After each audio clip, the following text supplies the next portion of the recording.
hot she is, but she'll think I'm being sexist. She's so hot, she's making me sexist. Bitch. I need my 1987 DG20 Casio electric guitar set to mandolin. Yeah. Drop the drums. Yeah, man, now I see you give the sign, I wanna boom like it's never been done. Bustin' moves that they click the boom of a gun. In the marquee, in the bass is boom, and someone smoking boom at the back of the room. And it's the first day of boom, and the flowers are blooming. Drum, boom, bass, and the party is booming. Boom, ba, boom, like a rocket taking off to the moon. Boom, boom, like a blood and boom.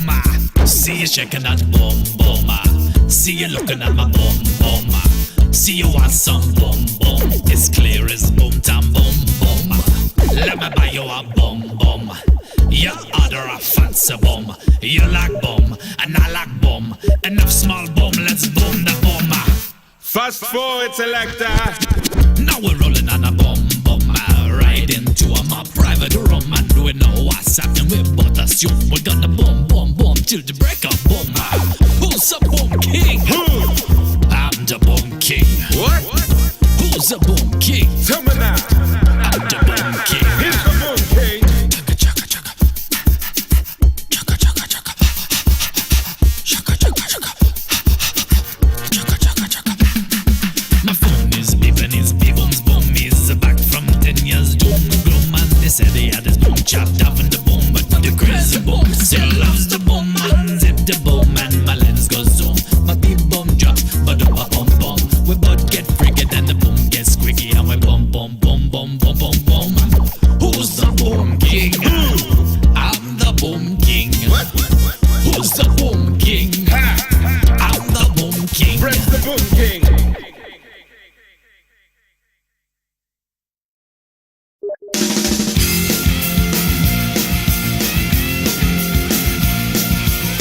Way back when I was just a little bitty boy, living in a box under the stairs in the corner of the basement of the house half a block down the street from Jerry's bait shop. You know the place. Well, anyway, back then life was going swell and everything was just peachy! Except, of course, for the undeniable fact that every single morning, my mother would make me a big old bowl of sauerkraut for breakfast. Big bowl of sauerkraut! Every single morning! It was driving me crazy! I said to my mom, I said, "Hey, Mom, what's up with all the sauerkraut?" And my dear sweet mother, she just looked at me like a cow looks at an oncoming train.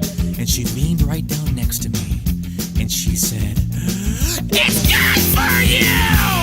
And then she tied me to the wall and stuck a funnel in my mouth and force-fed me nothing but sauerkraut until I was 26 and a half years old. That's when I swore that someday I would get out of that basement and travel to a magical, faraway place where the sun is always shining and the air smells like warm root beer and the towels are oh so fluffy. Where the Shriners and the Levers play their ukuleles all day long and anyone on the street will gladly shave your back for a nickel. Waka waka doo-doo, yeah! Well, let me tell you people, it wasn't long at all before my dream came true. Because the very next day, a local radio station had this contest to see who could correctly guess the number of molecules in Leonard Nimoy's butt. I was off by 3, but I still won the grand prize. That's right, a first-class one-way ticket to Albuquerque. Albuquerque. Oh, yeah. You know, I'd never been on a real airplane before, and I gotta tell you, it was really great. Except that I had to sit between 2 large Albanian women with excruciatingly severe body odor, and the little kid in back of me kept throwing up the whole time. The flight attendants ran out of Dr. Pepper and salted peanuts, and the in-flight movie was Biodome with Pauly Shore, and oh yeah, 3 of the airplane engines burned out. We went into a tailspin and crashed into a hillside, and the plane exploded in a giant fireball, and everybody died. Except for me. You know why? 'Cause I have my tray table up, and my feet back in the full upright position. Have my tray table up, and my feet back in the full upright position. Have my tray table up, and my feet back in the full upright position.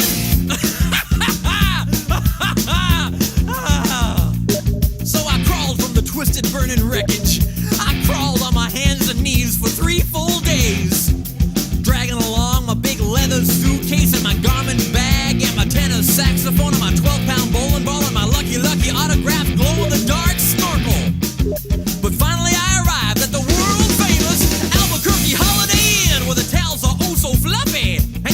your soup right out of the ashtrays if you wanna.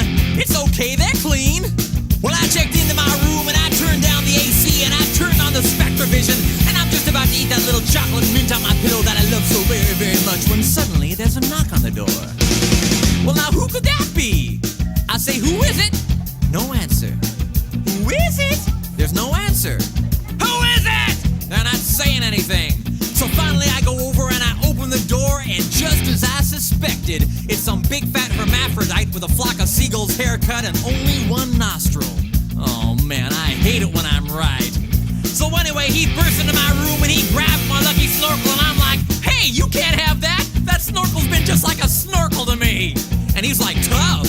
And I'm like, give it. And he's like, make me. And I'm like, okay. So I grabbed his leg and he grabbed my esophagus and I bit off his ear and he chewed off my eyebrows and I took out his appendix and he gave me a colonic irrigation. Yes, indeed, you better believe it. And somehow in the middle of it all, the phone got knocked off the hook. And 20 seconds later, I heard a familiar voice. And you know what it said? I'll tell you what it said. It said, if you'd like to make a call, please hang up and try again. If you need help, hang up and then dial your operator. If you'd like to make a call, please hang up and try again. If you need help, hang up and then dial your operator. In Albuquerque.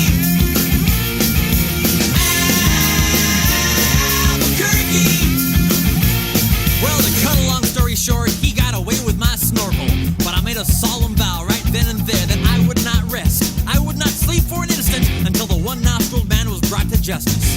But first I decided to buy some donuts. So I got in my car and I drove over to the donut shop and I walked on up to the guy behind the counter and he says, yeah, what do you want? I said, you got any glazed donuts?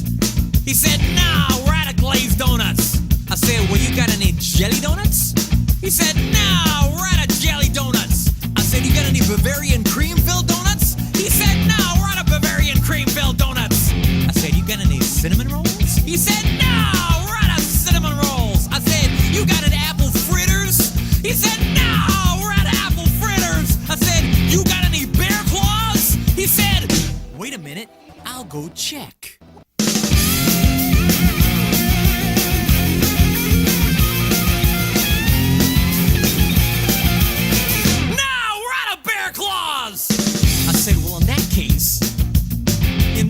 What do you have? He says, all I got right now is this box of 12 starving crazed weasels. I said, okay, I'll take that. So he hands me the box and I open up the lid and the weasels jump out and they immediately latch onto my face and start biting me all over. Oh man, they were just going nuts. They were tearing me apart.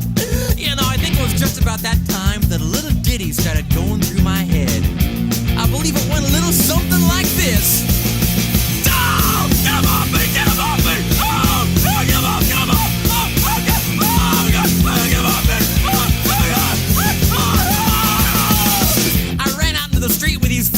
Weasels all over my face, waving my arms all around and just running like a constipated wiener dog.